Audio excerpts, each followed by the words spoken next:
Okay, holy crap. We're back. Holy crap. Okay, fantastic. Amazing. Perfect. Awesome. Perfect. Awesome. Amazing. Hi, welcome back. We took an hour break because the internet decided to take an hour break.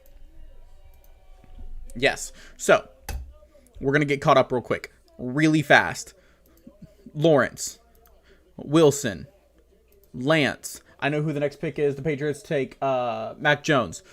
There's been a lot of trades. What has happened since we were gone? A lot of people moved around. All right, let's break it down. They went. Who did they take?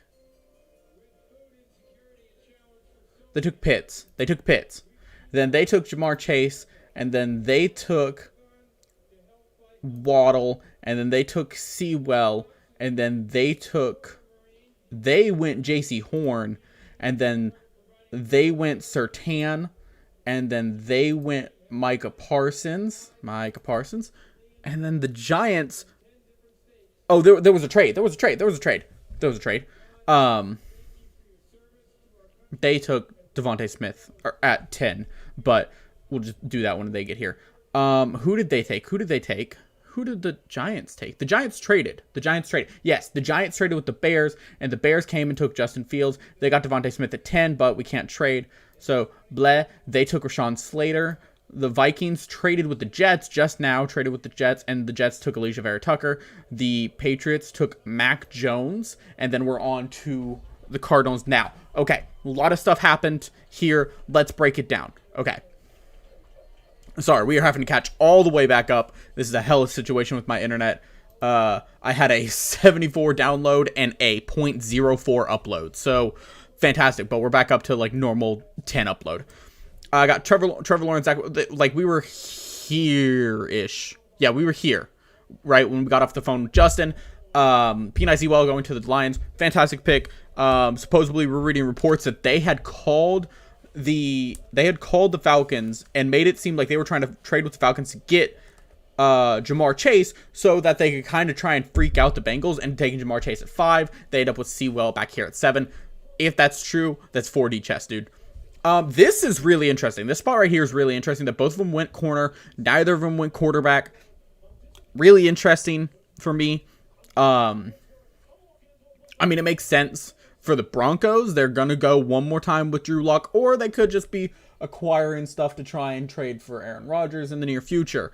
J.C. Horn, however, doesn't make any sense. That means they're going Sam Darnold. Sam Darnold is our quarterback this year. Micah Parsons to the Cowboys makes sense. He slid quite a bit. They don't really tend to care about character issues here in Dallas. Should they? Probably. But it is what it is. Okay. Okay, well, this was at 12. They take Devontae Smith at 10. Not my favorite wide receiver in the draft, but that's who the Eagles have wanted the entire time. Why did they trade up for him? The Giants trade back. They give that pick to the Bears. The Bears take Justin Fields at 11, despite the fact that they have told every other quarterback and every other person on the planet that they're QB1 this year. So, who knows? Rashawn Slater just falls to the Chargers. It's the most perfect pick there could be. Then the Jets trade up. The Vikings trade back, and the Jets trade up to get Alijah Vera-Tucker, help protect their new quarterback. However, they gave up a lot of draft capital for that. Don't agree with it. The Patriots take Mac Jones. They'll be drafting a new quarterback in 3 seasons. Right? I hate that for them. I mean, he can do the Brady stuff. He can do the Brady dink and dump crap. So, sure, whatever. But, here, I gotta send a new slew of messages real quick. Let everyone know we are back. And we're back. And we're back. Back.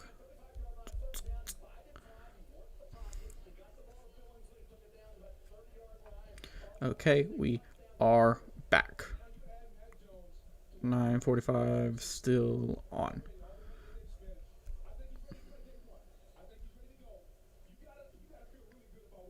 We are back. You want on now. All right, we may have to skip Caleb James. That's fine. I apologize to Caleb. Love you, Caleb. Keep doing Chiefs take. I'm going to turn down this television real quick. There's still snacks surrounding my entire area. I need to grab a Pepsi, though. I poured out the beer. The beer was gross. Absolutely gross. Y'all didn't get to see me almost throw up for after taking a couple sips of the beer. Disgusting. Absolutely disgusting. Don't want to do that again. But, yeah. Okay. I'll be right back. I'm just going to walk right over here, turn the TV down.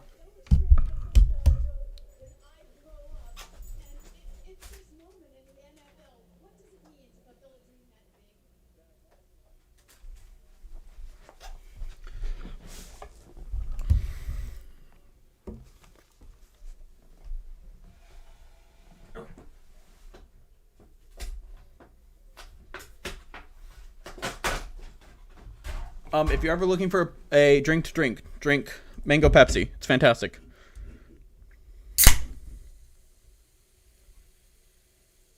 Don't overflow. Okay, cool.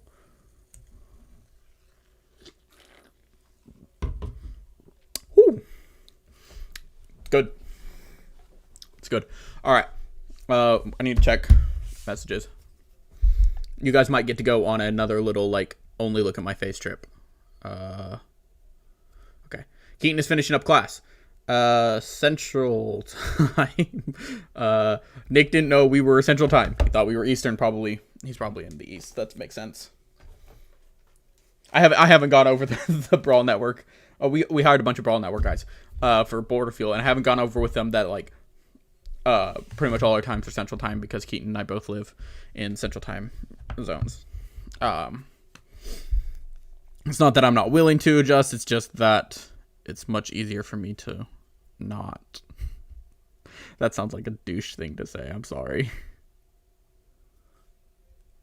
Yes. Do you need to do a different time?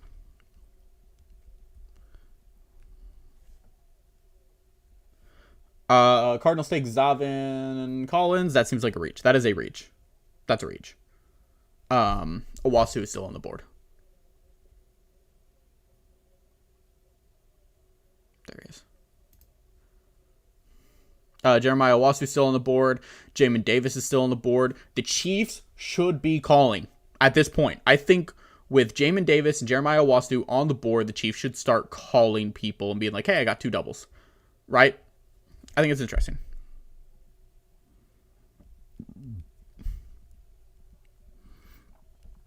Okay. Keaton is finishing class.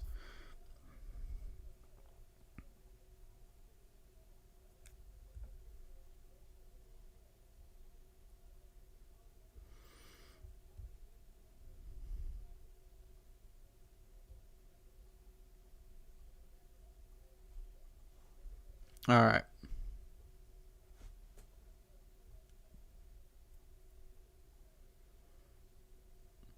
Okay. I will open up my YouTube comments again, answer them if you guys are interested.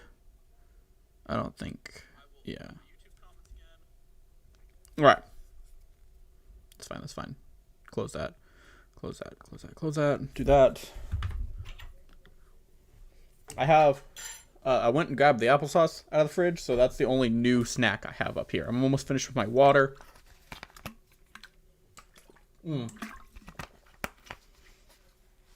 Just sprayed a large amount of that straight up my nose.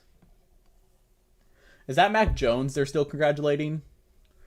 Like, they really love Mac Jones on this ESPN. Like, I genuinely don't get it. Who's on the board? The Raiders. The Raiders, interestingly enough, the Raiders don't have a stupid move they can make. I mean, never mind. I stand corrected. There are several stupid moves they can make, but they can't make the stupidest move possible. So, I don't expect them to be too bad here.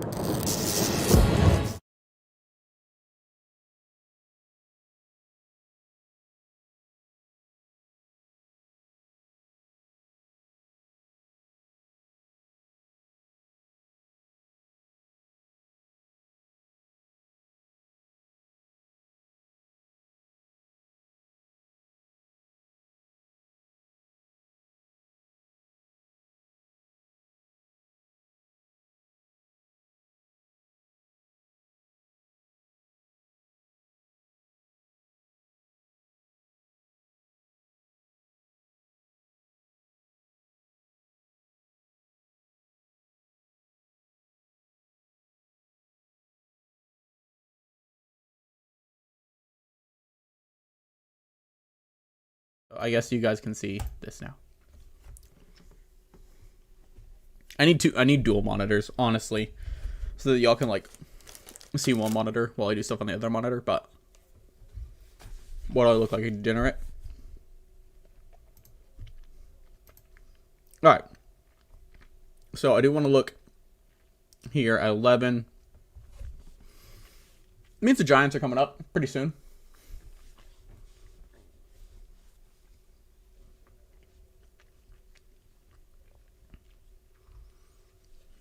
Who did the Giants pick? Good question. Christian Darrisaw's right there.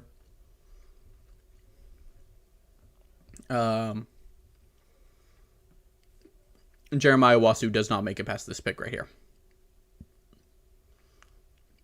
Jalen Phillips, Kwity Paye, right here. They need Christian Barmore. Those are some names to keep a track of right here. Najee Harris is going here. Who owns this pick now? The Vikings own this pick. Darrisaw is not falling that far, sadly, which I think is really unfortunate for them. Right, I think they were really hoping that Darrisaw would fall that far, which means they're going to have to reach. What are their needs? What do you guys need? Come here. Come here. Where did you go? What do you need? Vikings draft needs. What do you need?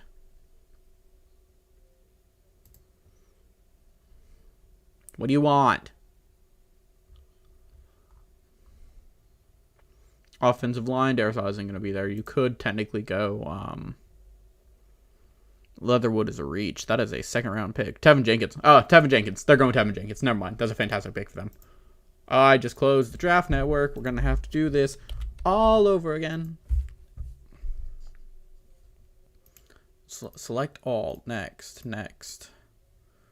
Trevor Lawrence. Zach Wilson. Trey Lance. Kyle Pitts. Nope. How do I go back? How do I undo what I just did?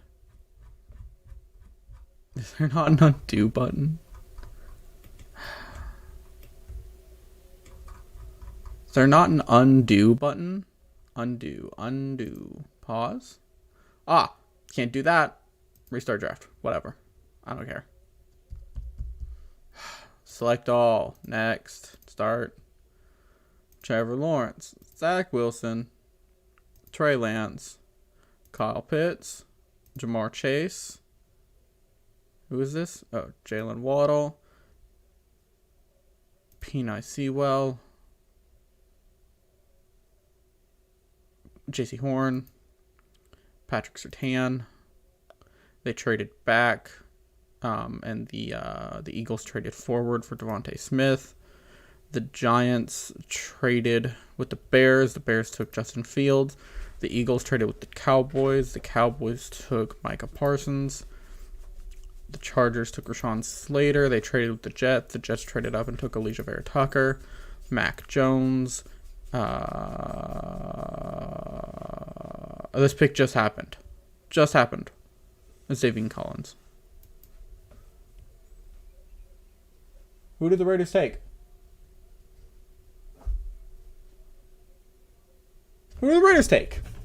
Alex. Whoa! All right, I'm wrong. There was a stupid move for the Raiders to take. This is the biggest reach possible for the Raiders, right? This is a second round offensive tackle. I have said, holy crap. Okay, hold on. Where's my phone? You can literally go listen to this week's episode of Grar, right? Where I told Keaton that whoever the Chiefs might want, the Raiders have to take. The Chiefs looked like they were going to take Alex Leatherwood in the second round until they got Orlando Brown, and they might still have taken him. And so the Raiders had to reach in the middle of the first round to take him because they are not happy unless they are trying to actively screw over the Chiefs. Like, they actively just screwed themselves. I don't understand. Tevin Jenkins is still there. Tevin Jenkins is on the board. What are you doing? Honestly, what are you doing?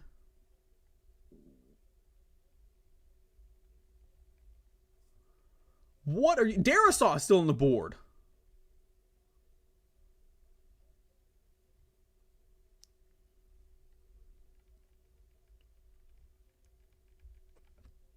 What are you doing?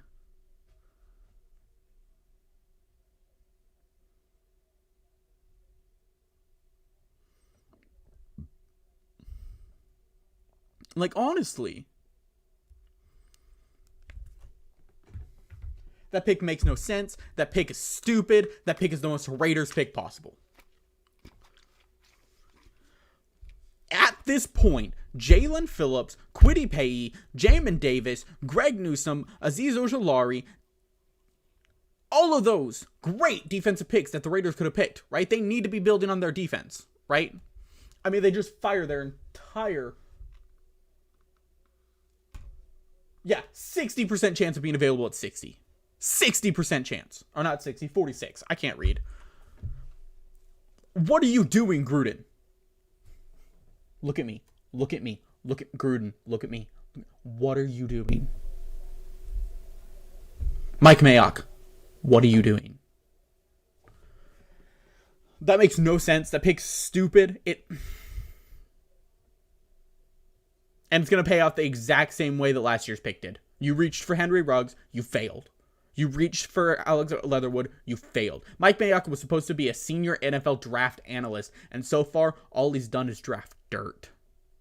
Dirt. Now, Dolphins. Let's talk Dolphins. I could keep crapping on the Raiders all I want because the Raiders are really bad, right? I really want to go to Twitter and see the takes on that. Oh man, that is something else, really, entirely.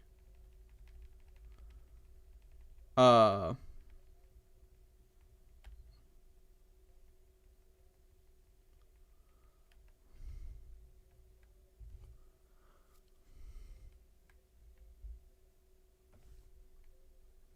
right, hold on. We got the Dolphins here.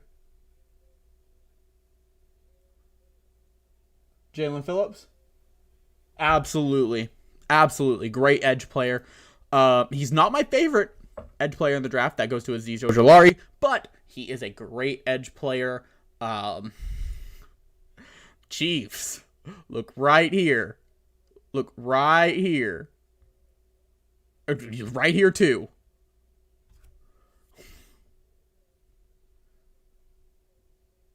Please be calling them.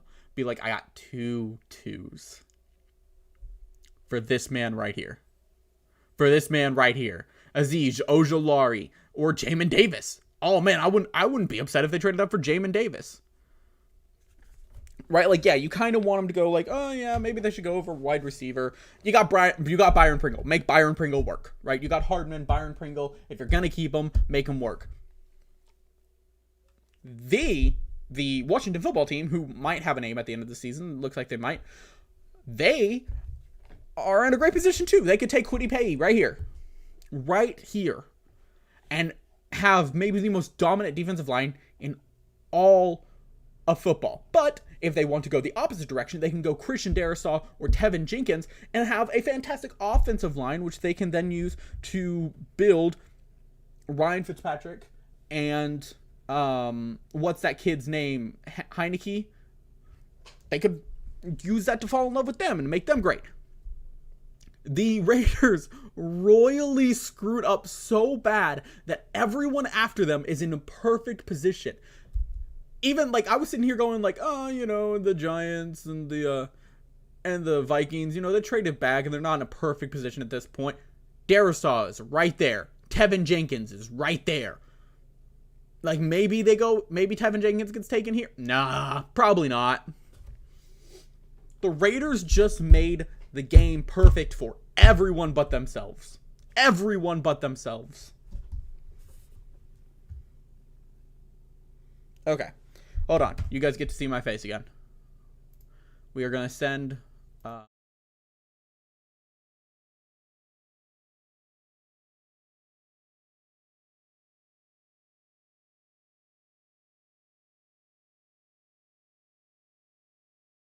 We're back here. Let me make sure desktop audio is on this time. Perfect.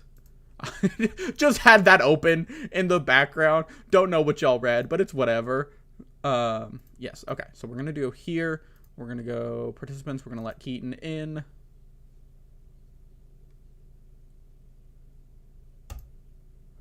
Keaton, Tom Brady's replacement has been hired. Such a mess, man. So terrible. It is worth noting, during Garrar this week, I straight up said, I'm like, oh man, I can't wait for the Raiders pick. They're going to pick whoever the Chiefs might take. And right there at 17, they reach all the way for Alex Leatherwood. Such a disaster. There's a reason why he was supposed to go at the end of the first round. And it's because no one actually knew whether he was going to be able to even play on the outside of the offensive line. Mm-hmm. And he was a guy that I thought, if the Chiefs had stayed at 31, that would have actually might work, because at that point, like at that stage in the first round, your options are limited as they are. And, at least at worst, that you've got a guy that theoretically should be able to play tackle at a high level, if need be. But again, most people, I think, thought going into this that he was absolutely a guard. And, with all the moves the Raiders have made this offseason with that offensive line, I just don't get it. I mean, this is Mayock and Gruden for you, drafting guys that absolutely have no business being drafted in the spots they are. And then it's worth noting, so they do that, right? They draft a tackle. They draft Leatherwood while Tevin Jenkins and Christian Darrisaw stay on the board. Exactly. Exactly. That makes zero sense for me. Like, there wasn't a great pick for the Raiders at this spot, I don't think. But this one was the worst possible pick. Right. I mean, the things they do, drafting Henry Ruggs last year just because they heard the Chiefs liked him. Mm-hmm. I mean, at what point do you trust your own process, and just go by your board and nobody else's? It's just one of those things. The problem here is with Vegas is that Gruden's still going to be there. The only one that can possibly be hurt by all these ridiculous moves is Mayock. He's going to end up being the scapegoat. This isn't going to end well for him. And the likelihood is that this really isn't him anyway. Gruden's always been one of those guys that just, I'm going to draft whoever I want and I'll make it work. And anybody else who questions me is just nitpicking and they don't know anything anyway. So, the problem with that strategy is, how long do you go before you realize, well, we keep being mediocre, mm-hmm. and we need to start doing things that's going to change that, rather than just saying, we're fine with the status quo and we'll continue to draft like we want to be the status quo. We don't want to be any better than that. Right. So, Vegas doesn't do anything with that pick to really make you believe that they've changed anything. There was far better options on the board, players that at least could make a difference. Jamin Davis at 19 to the Washington football team. Right. Speaking of options, that defense isn't very good. The offensive line, wasn't great, but you got rid of everybody. I just don't understand drafting a guy that really has a very low ceiling for that kind of pick. Mm-hmm. I thought if the Patriots, I guess if the Patriots hadn't made the move they did for Mac Jones, I was fairly convinced Gruden was going to do that. Right. And we had talked about that a couple of weeks ago on Garage. Yeah. Bring on the scrutiny for that. But yeah, no, that stuff just you just kind of have to start expecting that, and then I mean Out of if you're Gruden, a you just have Raiders to start fan, you just expecting it. right. I mean, if you're a Raiders fan, you just got to be prepared that, start if they got a mid-round pick, you got to look at all the guys that are at the projected to be at the back end of the first round and the second round, and then probably just assume that those guys are the ones that are in on the board. Hmm. Um, again, Ruggs shouldn't have gone as high as he did last year, I don't think, but that was just they were easily baited into doing that. Um, But I gotta admit, like the Giants traded back big. They took a big risk trading with the yeah, Bears, and it looks like it's gonna pay out handsomely because Christian Darrisaw is right there still. yeah. Yeah, no, I think they got themselves in a really good spot, and I think, and the Bears, by the way, I feel like how I feel about that, and I mean, they I got they got your QB too. I I think that Ryan Pace may have saved his job, and Matt Nagy inadvertently got his own in a better spot just by making that one move. That's To me, that's huge. Hmm. Honestly, Justin Fields is now the second best quarterback in that division. And that's just Goff is nothing to really talk about. Kirk He Cousins on a is the good day, best. maybe. He is the best quarterback in that division. Aaron Rodgers is no longer a Well, right. Packer. I mean, until that move is He official, is the Jeopardy then host at this point. right, that's true. Yeah, I mean, realistically, like the Bears could be in a really, really good spot if Aaron Rodgers gets traded to really take the whole division over this year. Hmm. I mean, they've always been in the kind of in the mix, but they just can't really get over that hump.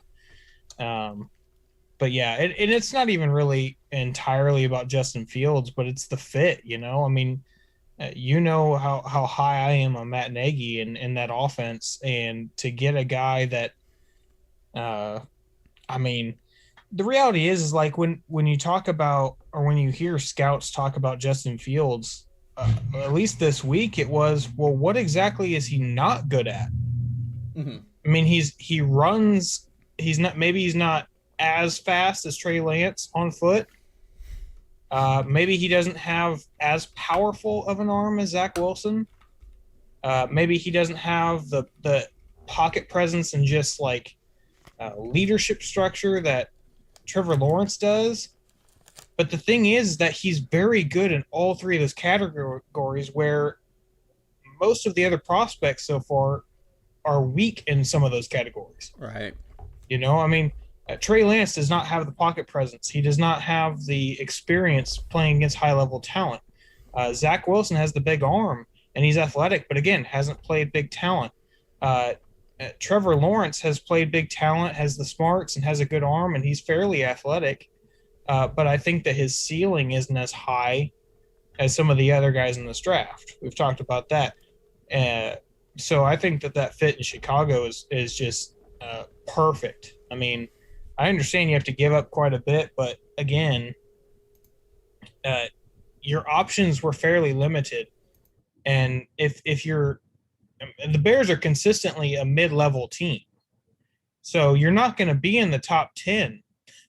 And if you are, then it's not the same GM or the same coach making that pick. So you had to make a move if you really wanted to change the trajectory and right the wrong that they had with Trubisky. So yeah, that to me was good.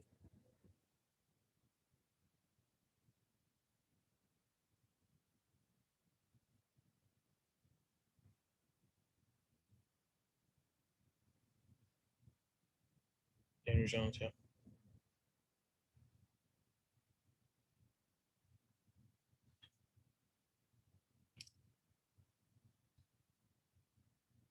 That's Yeah, maybe something they should have considered. I mean, I would agree with you. The only thing with it is Joe Judge comes from that Belichick tree where it's more about roster building and team building and continuity and you know um, Belichick obviously I'm sure to this day still believes that he made Tom Brady. So Hmm. uh, it's I mean, I get it, but I think that that's an area where if you're actually trying to fix the issues that you've gone through as an organization, drafting another quarterback and creating a quarterback controversy for yourself, uh, rather than trade back like they did and acquire more additional picks and just build around, focus sort of like the Miami structure of building the roster.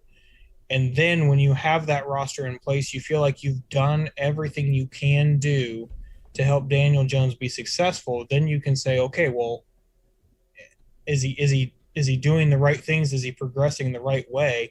And if not, then you make that move. I mean, the reality is, if the Giants build up this roster, that's still a weak division. I mean, Washington should be getting better here.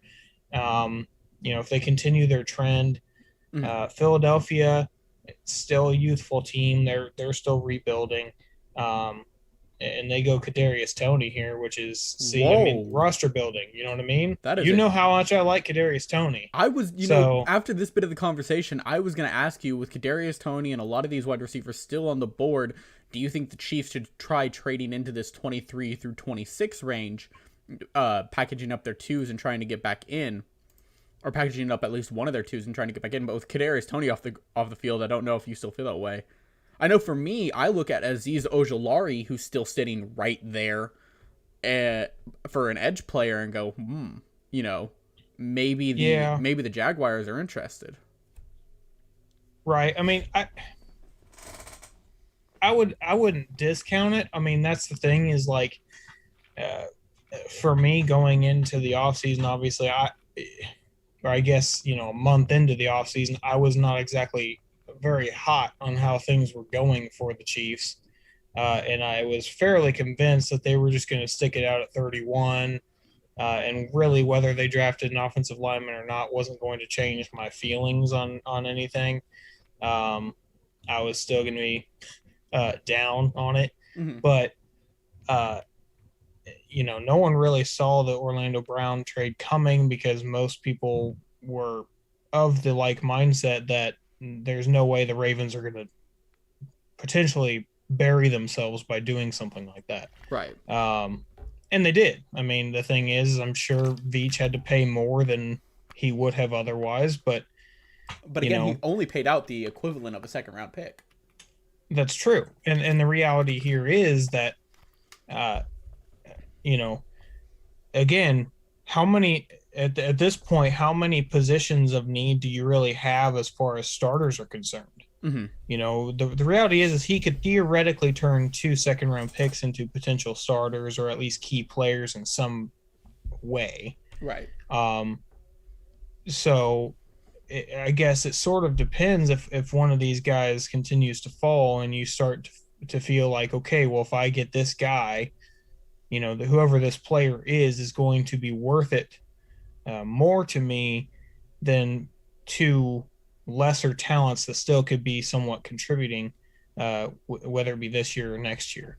And so I think, obviously, to me, the second wide receiver is significant, because I think, even though, the Chiefs don't, the Chiefs' second receiver is really like their fourth or fifth option. I think you still saw the significance and the difference of offensive style and options that they had when Sammy Watkins was healthy. Mm-hmm. So when he's not, I think you definitely could see a little bit more of a limitation on that offense. It is worth noting. You see Patrick Mahomes having to skip past certain options just because he knows those guys aren't going to be in the spots he wants them to. So, again, for me, Terrace Marshall is one of those guys that I really like too. I think that LSU had a very crappy situation at quarterback last year.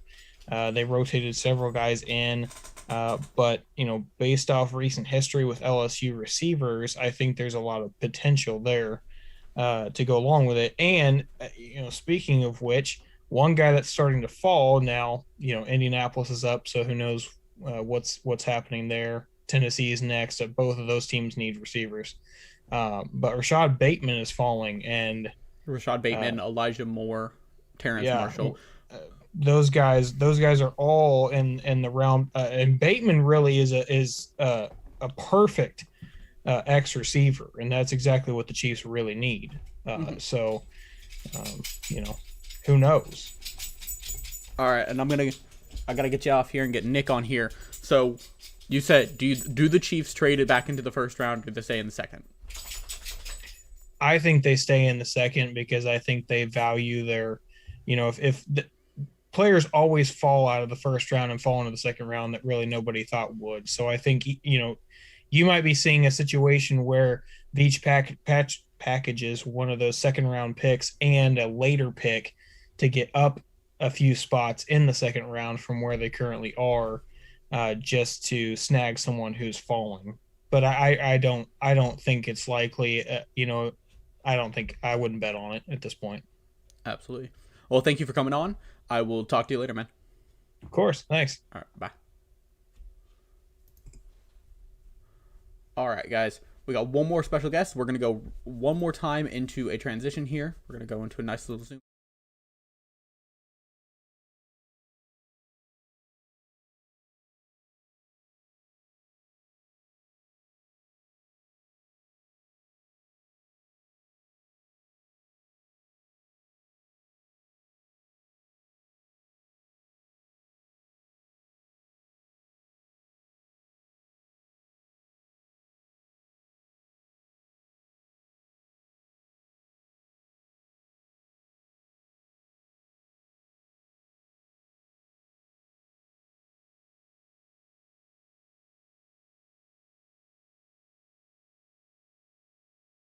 You guys can come back now. Fine. Uh, Here we go. Nick is on his way in. All right. Hey, what's up, Nick? What's up? All right, everybody. This is Nick Lawler. He is our Instagram guy for Borderfield Sports. He's also a writer. Nick, what is your storyline of the draft so far? What have you seen? What do you like? I gotta say, I'm very, very impressed with the moves that the Miami Dolphins have been making. I think being able to grab Jalen Waddle, he's a dynamic playmaker out of Alabama. That's a great pick. And then you look at their next pick, it's all the way to 18, and yet they're able to land Jalen Phillips, who's probably the best pure pass rusher, definitely the most pro-ready pass rusher, I would say, in the draft. So just fantastic draft so far by Miami. And I got to say, I'm a little concerned about Jeremiah Owusu-Koramoah falling down the draft board. We've seen two other linebackers not named Micah Parsons taken ahead of him. I'm a little confused as to what's making him fall down the boards. It could be the size, but Jamin Davis is a smaller guy too. So it's really interesting to see so far. Jamin Davis, smaller guy. Micah Parsons gets taken despite character concerns. I don't know what's going on with Jeremiah Owusu because at one point he was LB2 on most draft boards. So yeah, and he's LB2 on my draft board, and for good reason. I think he's a fantastic player. There has to be some kind of concerns we don't know about, whether that is the size. I know a lot of teams might view him even more as a safety than a linebacker, so that is something to keep tabs on as the draft goes on. I like a lot of the trades that's going on too. I like it. I wasn't expecting so many, to be quite honest, but I like the moves. I think Minnesota's move to trade down is a very good move. Kwity Paye still on the board, so they could end up with a good edge rusher there. And I like, I hate to say it as a Vikings fan, but I like the Bears move. You had to be aggressive to go get a quarterback, and they did that. So, right, it paid off huge for them, and then it paid off huge for the Giants because everyone in between there passed up on the players they were looking for. I don't know, I'm not 100% sold on that Kadarius Toney pick for the Giants. I thought they probably should have gone Darisaw, strengthened up that line just a little bit more. I would agree with you. I'm really impressed with the Dolphins. They have used both of their draft picks very effectively. The Vikings moving back and still being able to having their pick of the litter. Darisaw is going to be there. Tevin Jenkins, Kwity Paye, Azeez Ojulari. Pretty much the four best players for them are still right there. Kwity Paye is no longer available for him. Wow, man, Kwity Paye to the Colts, I guess. But Hey, that's a great pick by Indy. As a Vikings fan, I'm a little bitter. But that's a great pick by Indy. He slides right in there, probably as a DN for them more than an outside linebacker. right. But that's a great pick for them. Kwity Paye is one heck of a player, and he is constantly touted for having his high motor. He's going to do great in Indy. He's going to do fantastic at Indy. And you got to think, like, that Indianapolis defense took kind of a year off this last year. Wasn't nearly as dominant as it had been in the 2018 season. Or, no, I apologize, for the 2019 season. So they're looking to rebuild and get to that defensive standard that they had a couple seasons ago. Kwity Paye is he's going to be an instant starter for them. Absolutely. And I think a lot of that is just impact. He's coming in and solidifying that part of the defensive line. You also have Buckner on that defensive line. And then you're looking at, you have some great edge rushers as well. So it's like, at what point does this defense have a weakness? And if it comes to cornerback, that's a position deep enough. They can assess that in the second and third rounds of the draft. So right. I think the Colts right now have set themselves up to be in a great position. With everyone not knowing what's going on with Deshaun Watson, the Jaguars are still going to be a young team. The Titans, possibly, their roster is not as good as their record is. I think the Colts are in a good position to be that top team to beat in the AFC South. Right, like they put themselves right up there. Like, it's worth noting, they weren't a bad team last year. They were a quarterback away from playing in the AFC Championship game, I think. Absolutely. And it's not as if Phillip Rivers played poorly. Mm-hmm. He just played poorly enough for them not to take that next step. And I think when you look at what Carson Wentz might bring to the table, Carson Wentz doesn't have to be a world beater. He doesn't have to be the best quarterback in the AFC South. He just has to play good enough and take care of the ball enough for the rest of the Colts roster to succeed. And I think reuniting with Frank Reich, building up that defense, that's going to be the perfect situation for Wentz and the perfect situation for Indy. Right. Now I'm going to take us a little bit away from the draft because the story of the draft hasn't even had to do with the players being drafted. It has to do with Aaron Rodgers declaring that he does not want to be in Green Bay anymore. What is your take on that situation? I gotta say, to be totally honest, I'm really confused, not on the situation, but how it's going to play out. We saw the third pick come and go. No moves were made. Will Aaron Rodgers be a Packer at the end of the night? That's the big question. And the honesty of it is that there are no picks in the draft right now that are worth Aaron Rodgers. Mm-hmm. There are no picks you can package together right now that are worth Aaron Rodgers at this moment. So are they going to go through this whole draft with Aaron Rodgers still on their roster and convince themselves he's still going to be around this season? To me, I think Aaron Rodgers is the type of guy that if he's not happy in his situation, he will sit. And I think he's a good enough player that he can hold himself accountable into that high of a level, and he will sit. And if he truly is upset, I think they either need to get rid of Love or they need to do Rodgers a favor and get rid of him. I don't know how they're going to do it with all the premium draft picks off the board right now. And it's worth noting, money is not an issue for Aaron Rodgers. He has made enough money. I'm sure he has it stashed. But even if he isn't, he has a pretty much guaranteed spot on Jeopardy if he wants it. Because the ratings for his episode of Guest Jeopardy and the hype around him as that Guest Jeopardy host was so high that I'm willing to bet they would have him back in a heartbeat. And then on top of that, he is engaged to an actress who has a pretty lucrative Netflix deal. So, money is not an issue for Mr. Rodgers. He will sit there and his money's fine. His chickens are taken care of. Absolutely. He's the man with a million, zero problems. He has a million opportunities and zero problems. You know what I mean? If he doesn't want to be in Green Bay, demands a trade. If they trade him, he gets to go to the team probably of his picking. Mm-hmm. If they don't trade him, he sits out, becomes the host of Jeopardy, lives in his mansion, and has a grand life. And that'll be the end of a spectacular career. He has a million opportunities, and I really don't think he can go wrong either way. If he goes out now, he goes out as one of the greatest quarterbacks of all time. If he doesn't, he creates his own legacy and stamps his own way to whatever team he wants to, and hopefully builds it up to be a team to his liking, a championship caliber team. Yeah, and sitting there as Aaron Rodgers, watching what Tom Brady did with the Buccaneers this year is probably one of the largest things that's driving this decision for him. There were problems in Green Bay. The drafting of Jordan Love is probably one of the biggest issues. But like you like sitting there being like, oh, I'm one of the greatest of all times, but I've been to one Super Bowl. You know, Tom Brady got to leave his crappy situation, went to another team, and then just went and won one.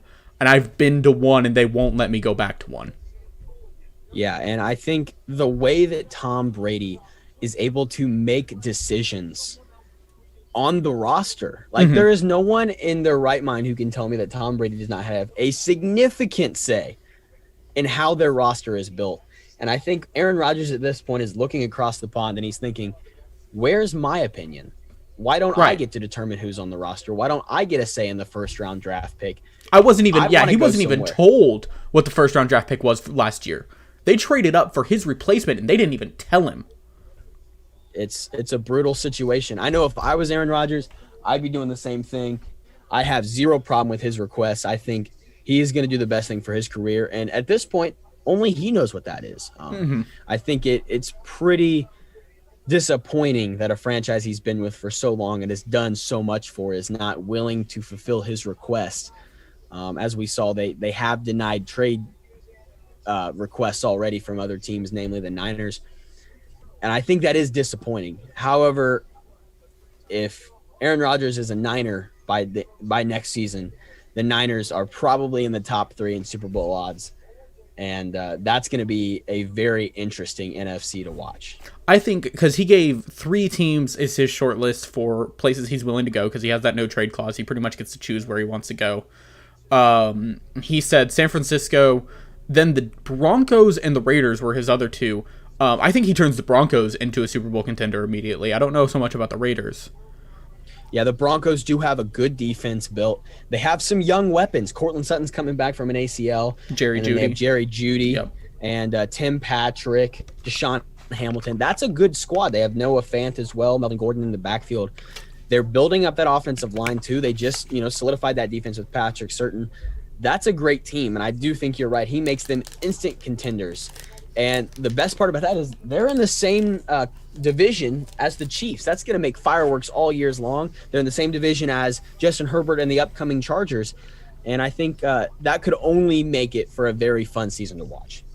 Yeah, I remember Keaton and I talked on some episodes of Garrar right after Deshaun Watson's situation with his potential trade happened, before everything happened with him this offseason. We had said it makes no sense for him because he purposely blocked any potential trade to the AFC West because he didn't want to play Patrick Mahomes twice a year. It says something about the competitiveness of Aaron Rodgers that 2 of his teams are in the AFC West. He wants Patrick Mahomes twice a year. And it's the best opportunity for him to solidify his legacy, I think. What happens when you walk into the division with the best quarterback in the league and you succeed? Mm-hmm. That says so much, not only about his ability, but about his character. And I think if he's able to pull off a trade and land in the AFC West, that's going to be amazing. And even if he lands in the NFC West, with the Niners, I think he's setting himself up for success either way.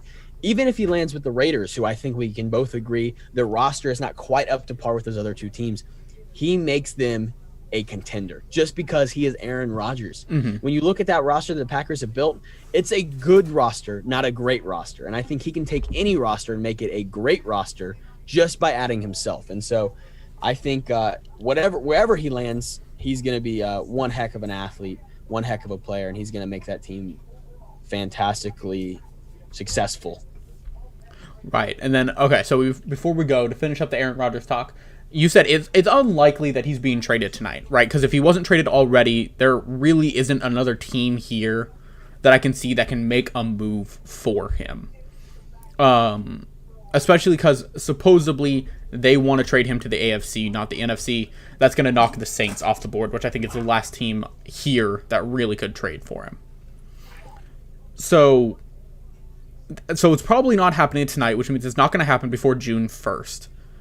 Do you think when June 2nd hits and their cap space and dead cap rolls over so that they don't take as big a cap hit trading him, do you think it's a possibility then? Or do you think at this point it is almost sit or play for the Packers?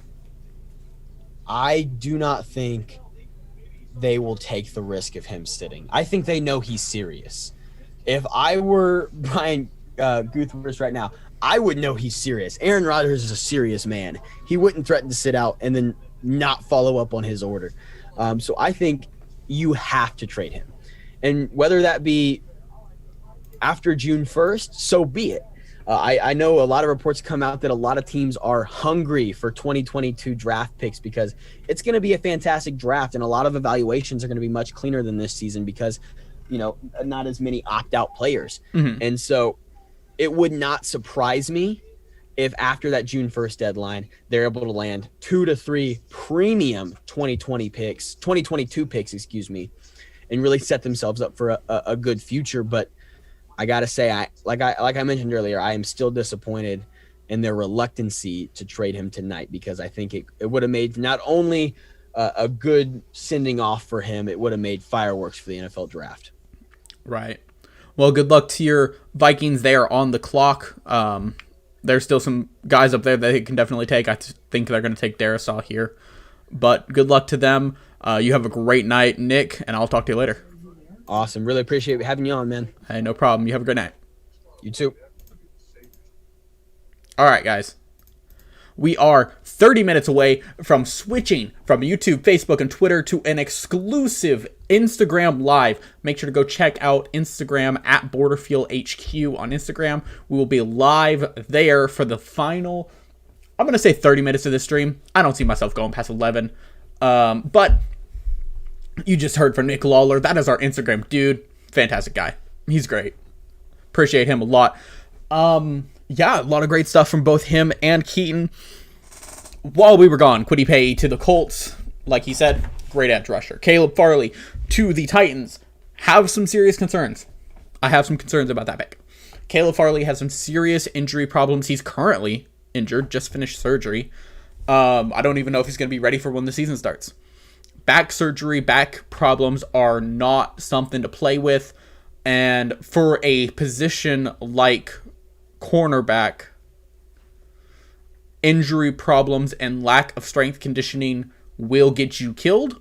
So I hope he succeeds, but I doubt it. I have some serious doubts about Caleb Farley for the Titans. The Vikings pick is in. Like I just told Nick, I think they're going to go Christian Darisaw here. They need an offensive tackle like Darisaw. However, like he pointed out, Jeremiah Owasu falling pretty significantly here. We know who's going next. We know who's going at 24. The Steelers are going to take Najee Harris here.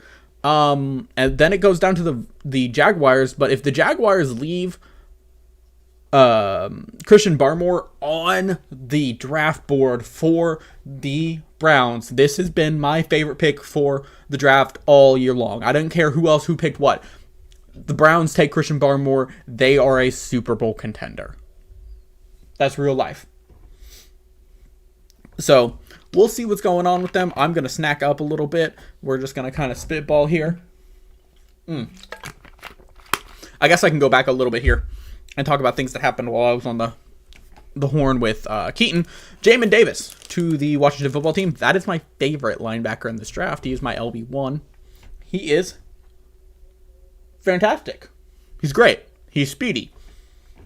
Add some more speed to that defense. Makes it better.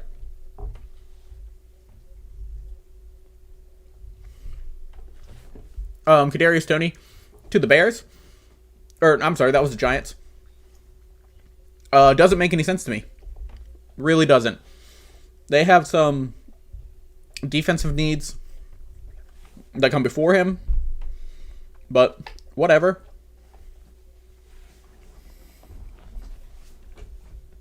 But let's see what the Vikings take here, Mr. Goodell. Remember, in 20 minutes, we'll be going live on IG Live.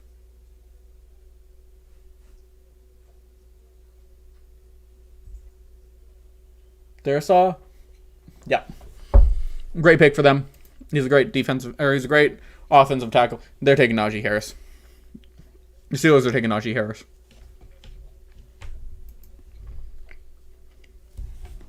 That's easy money. I am telling you right now, the Chiefs should be calling Some teams right now. Azeez Ojulari, Tevin Jenkins. Tevin Jenkins is still on the board at 24. Still on the board at 24. Elijah Moore sitting there. Joe Tryon sitting there. Jamar Owasu sitting there. Rashad Bateman. Trevin Moehrig is one that is really interesting. That he has to fit a very specific system. So if he didn't get taken by the Colts early, I think he's gonna slide till mid-second at this point.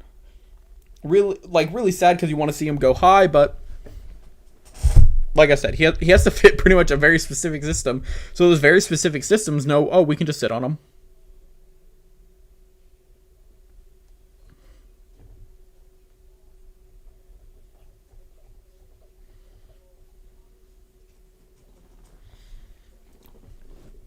Sorry, just checking out some tweets.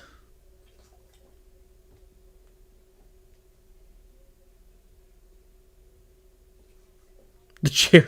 Kent Swanson just says the chair. The chair thing.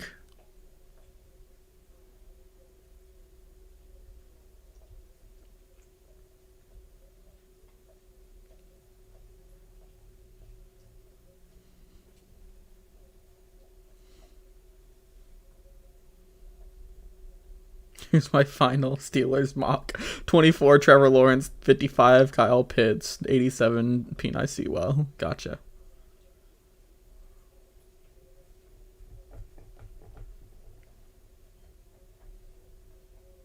Yeah, I will say, the Colts passing on a left tackle is stupid.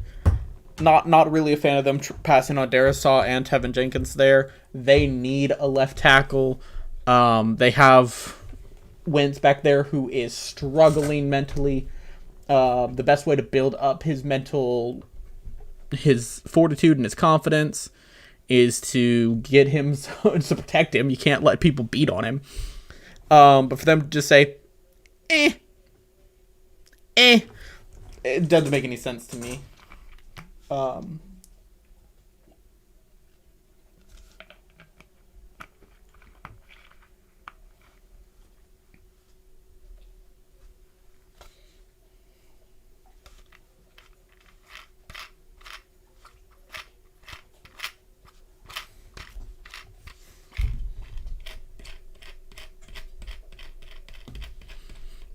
Man, this is the point of the draft where it just starts to go a little slow, but I mean, this draft is just playing out perfectly for a Chiefs fan. Nothing is going right for AFC West teams, except for the Chargers, right? They get Rashawn Slater. He's a great offensive tackle, but other than that, the Raiders made the worst pick possible. The Broncos didn't improve. I feel safe saying the Broncos didn't improve. Najee Harris, the Steelers. Yeah.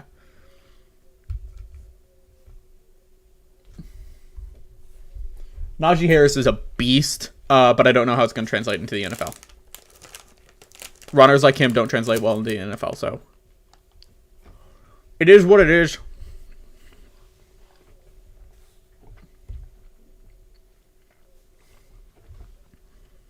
It is what it is.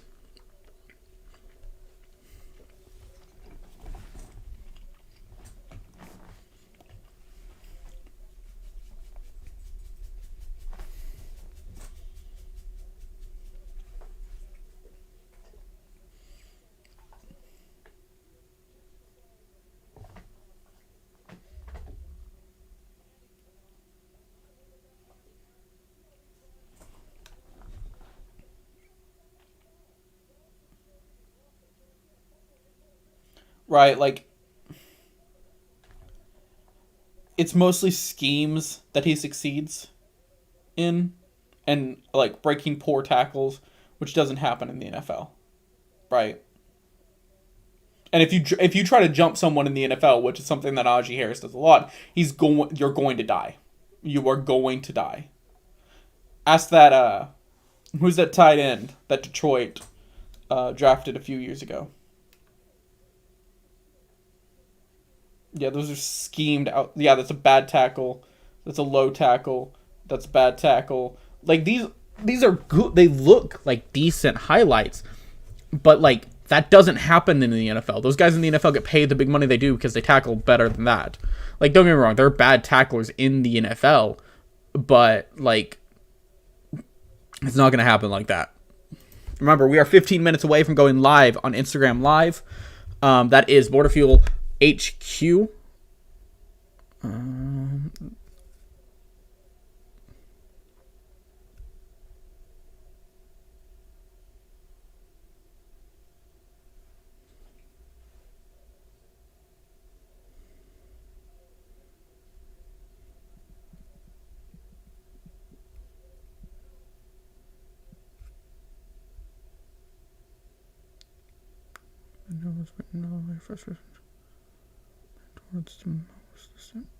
Sorry, I wrote an article this week about the problematic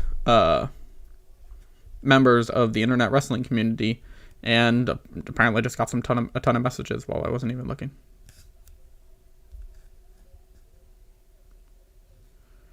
Da da da da da da da.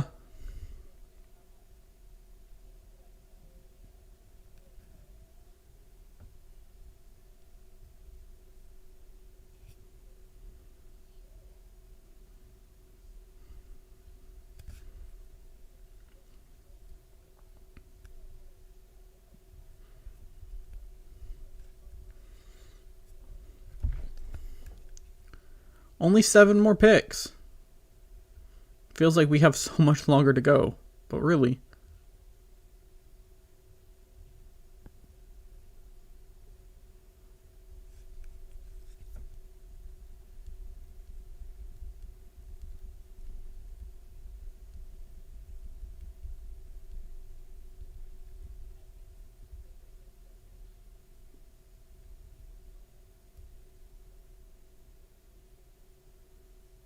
Okay. I'm here for a reason. You keep getting distracted.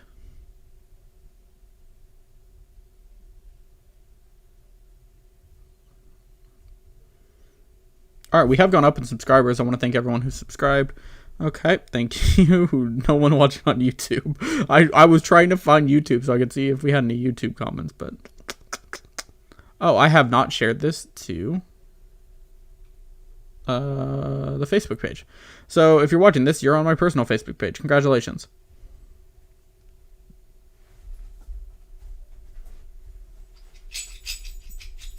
All right. Remember, 14 minutes, whatever. 14 minutes, and we will be going live on 14 minutes, and we will be going live on Instagram Live. Who do the Jaguars take here? Thank you for asking. Tevin Jenkins is right there. That's an easy pick for them. Although I think this is going to be the start of the great wide receiver rush. So I think we're going to see Elijah Moore or Rashad Bateman go here. Greg Newsome falling is interesting because I would easily give him to the Browns, although the Browns are perfect with Christian Barmore. Greg Newsome, Ravens don't need a cornerback. The Saints could use a cornerback, but they also really need wide receivers. They were trying to trade into the top 10 a lot today. I'm not sure what for, because they supposedly said not quarterback unless it was Justin Fields. So, sorry, petting my dog. He gave me a small whine. The big question is, what do the Packers do here? And I think what the Packers do is going to translate to the entire... Like, they could be petty. They could be really petty here and just be like, Kyle Trask, whatever. We do what we want. Like, they aren't going to do that, but, like, I would do that because it would be funny. And like most things, I only do them if they're funny. All right.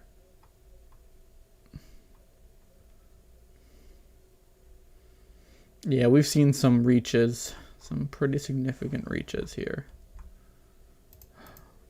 No, I should probably tell my team I'm taking a out of office day tomorrow.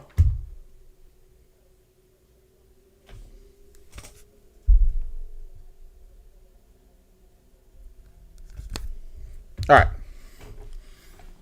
Back to it. Jaguars, they have a pick here. They could take Travis Etienne. What are you doing? Do you guys want to see my dog? You want to see my dog? Come here. Come here. Yeah. Yeah. Come here. Come here. This is the new host of the show.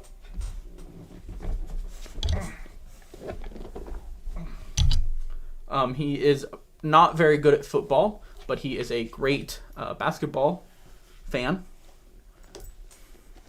Careful. And he also likes boxing. He doesn't like UFC. Not a big fan of the UFC, but he likes boxing. You're falling, dude. You're falling off my lap. Ugh.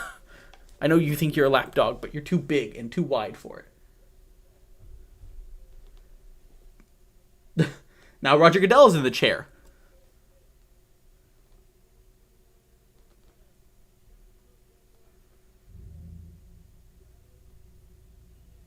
Travis Etienne, I just call it. I just call him like I see it. Just call it like I see it.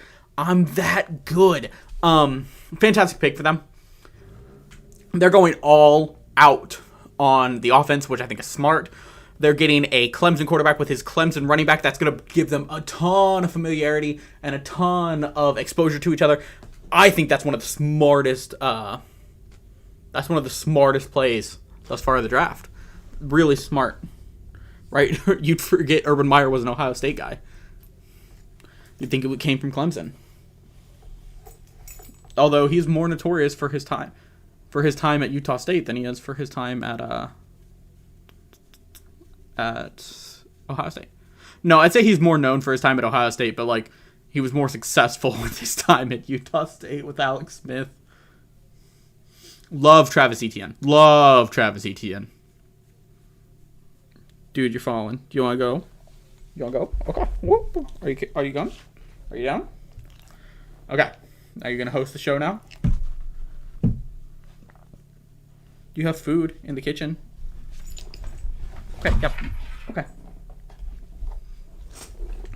Alright, he's under the desk now. Oh, now he's not. He just wants to be on camera.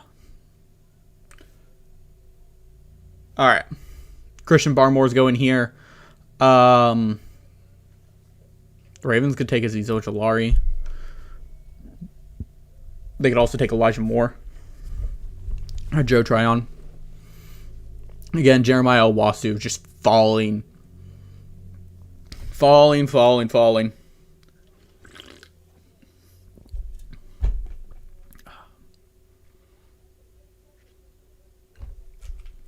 That is good Pepsi.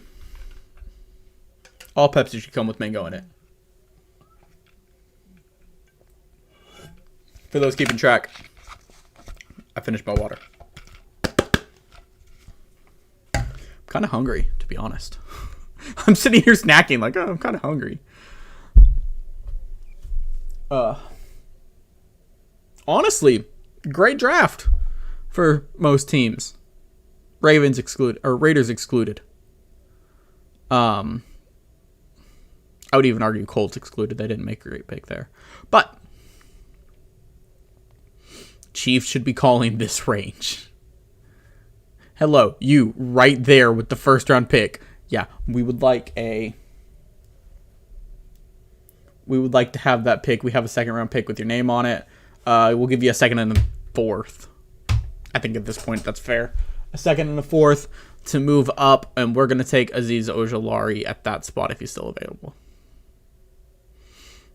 But this is where, man, I thought this was going to be where it started, but I guess we're starting here for the great receiver rush.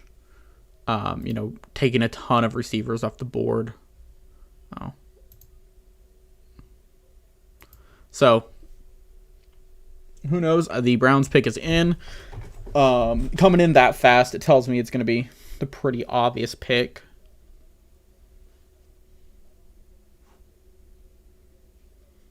I'm real excited to get on Instagram Live because I get to take my headphones off.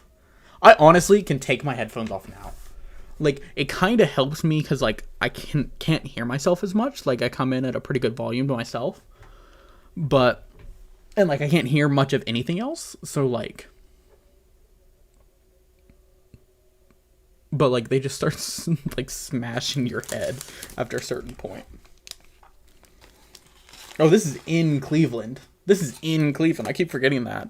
So, like, this is a big deal for them. They're going to draw this out a little bit.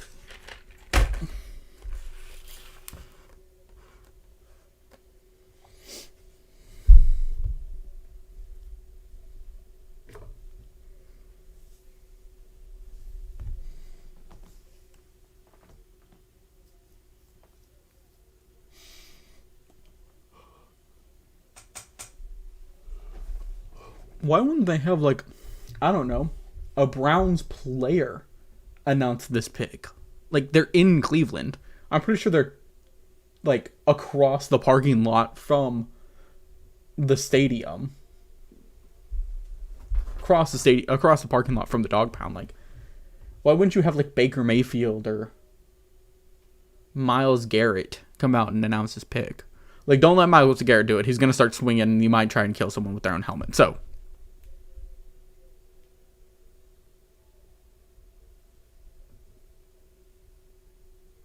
all right, we have 5 minutes till I go live on Instagram Live. This is probably just going to be the last pick we do on this end of the live. Then we'll go live on Instagram Live.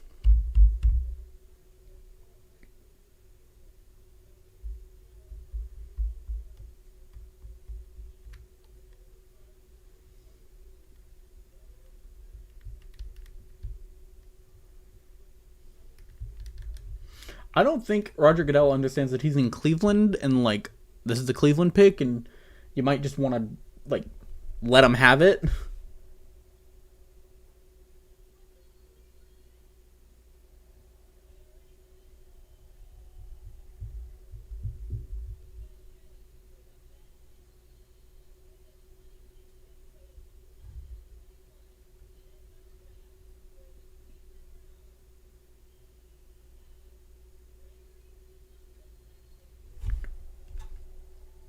That's a bad pick for them. That's a bad pick for them. Greg Newsome is a bad pick for them. Like, they need a little cornerback help, but Christian Barmore was perfect for them. Perfect. That's a bad pick. That's a bad pick. But Christian Barmore stays on the board. Baltimore, call him. Baltimore, you have his number. Call him up. Like, dude's great. Great run stuffer. Baltimore might have just fallen into a nice pick.